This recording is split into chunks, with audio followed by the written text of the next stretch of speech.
नमस्कार साथियों, स्वागत है आप सभी का आपके अपने YouTube प्लेटफॉर्म पर। तो आजकल बड़े चर्चा का विषय हो गया है। यूजीसी का एक नया रूल आया हुआ है और वो बहुत मुद्दा गर्म हो चुका है। समाज का, राजनीति का, पढ़े लिखे लोगों का और खास करके सवर्णों के अंदर ये बहुत तगड़ा मामला बन चुका है। क्या कुछ है यूजीसी का ये नया नियम, क्या है, इसका विरोध क्यों हो रहा है, इस एक मात्र वीडियो में, जो लंबी नहीं होगी, मात्र 15 मिनट की वीडियो होगी, इसमें संपूर्ण जानकारी आप सभी लोगों को मैं देने वाला हूँ। सबसे पहले बात करें, अगर हम, सबसे पहली बात आ जाती है कि ये जो इक्विटी का अधिनियम आया हुआ है, यूजीसी का नया नियम क्या है, पहले इसको आप समझ लीजिएगा। यह नियम कॉलेजों और यूनिवर्सिटी में एससी, एसटी और ओबीसी छात्रों के साथ होने वाले भेदभाव को रोकने के लिए बनाया गया है। लगातार हायर एजुकेशन के अंदर भेदभाव की स्थिति बनी रही हुई है। आप सभी लोगों ने तमाम मीडिया खबरों के माध्यम से ये जानकारी लेते रहे होंगे कि आए दिन देखते ही देखते खबरें लगातार आती थी कि कभी किसी ओबीसी कास्ट को उसकी जाति के कारण उसको नहीं दिया जा रहा है, पीएचडी करने का अवसर नहीं दिया जा रहा। आपने देखा होगा कि एक पाल लड़का बीएचयू के अंदर धरना प्रदर्शन पर बैठ गया था। उसको पीएचडी में एनरोलमेंट परीक्षा क्वालीफाई करने के बाद, इंटरव्यू क्वालीफाई करने के बाद भी उसको एनरोलमेंट नहीं मिल रहा था, क्योंकि उसको करना था सवर्ण कास्ट टीचर के भीतर जा करके उसको पीएचडी करना था।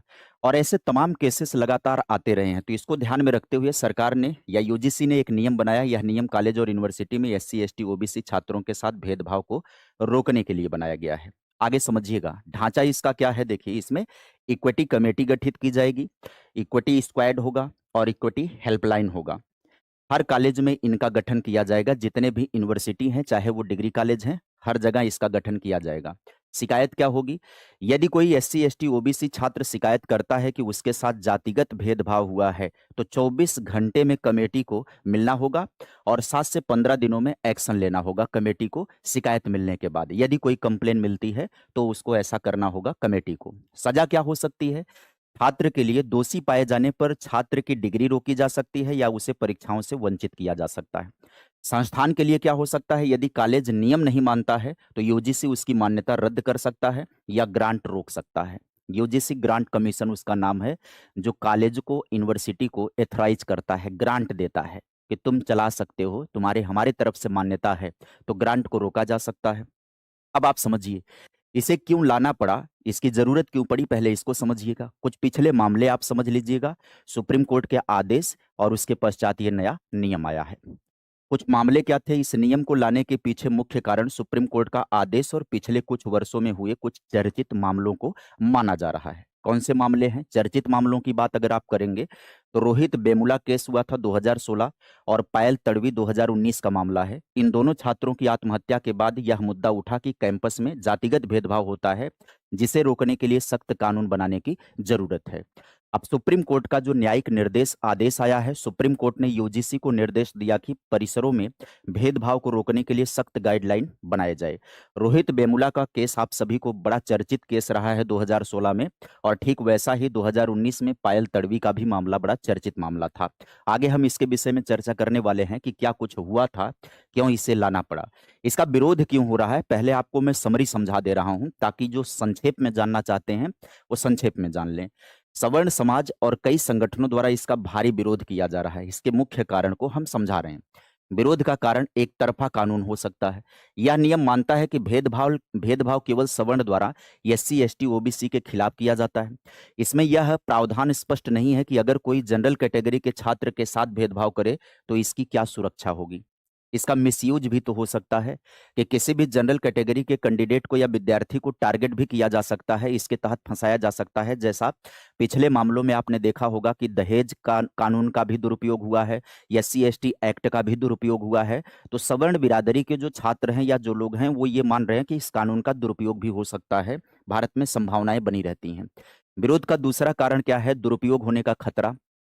विरोध करने वालों का कहना है कि जैसे एट्रोसिटी एक्ट का दुरुपयोग हुआ है, ठीक उसी तरह से इसका भी हो सकता है। आपसी रंजिश निकालने के लिए भी, किसी होनहार सवर्ण छात्र का करियर बर्बाद करने के लिए भी किया जा सकता है।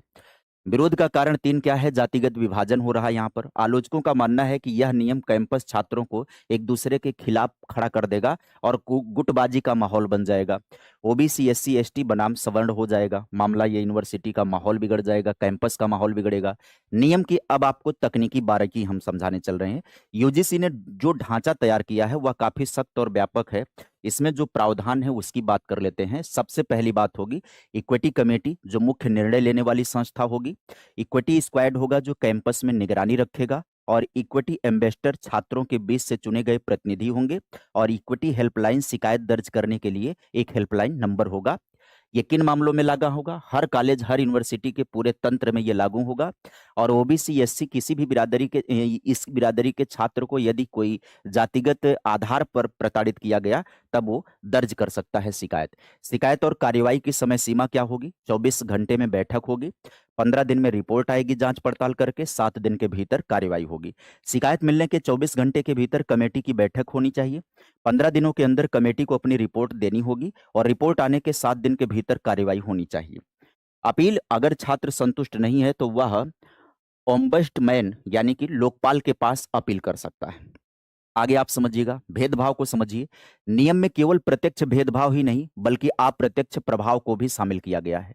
इसका मतलब है कि अगर आपके किसी कार्य का इरादा भेदभाव का नहीं था, लेकिन सामने वाले को ऐसा महसूस हुआ कि उस पर वैसा असर पड़ा, तो भी कार्रवाई हो सकती है। मतलब अगर आपने मूड भी बना लिया, अगर आपने मन भी बना लिया तो भी कार्रवाई होगी।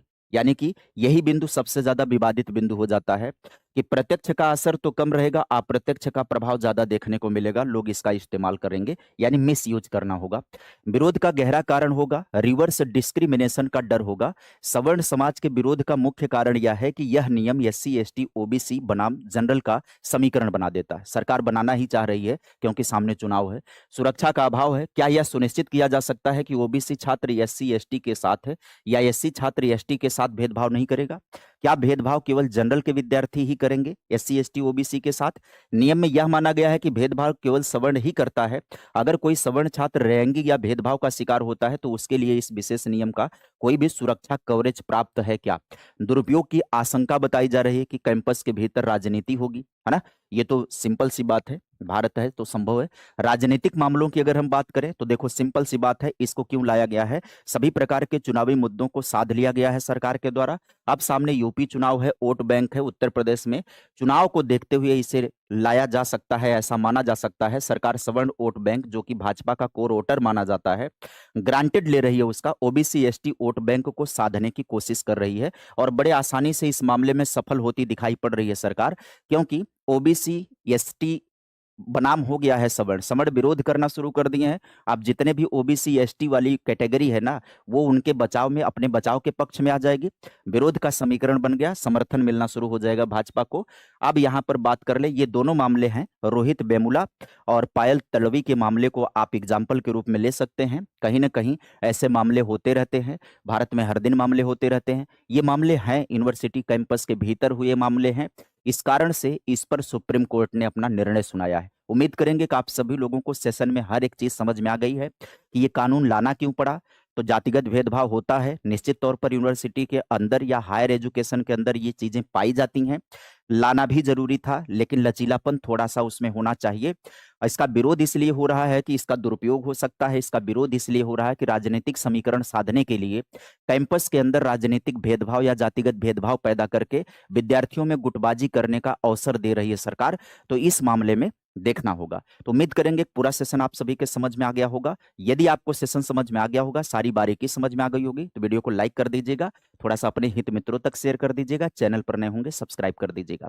इस सेशन में इतना ही। Bye bye, take care, thank you.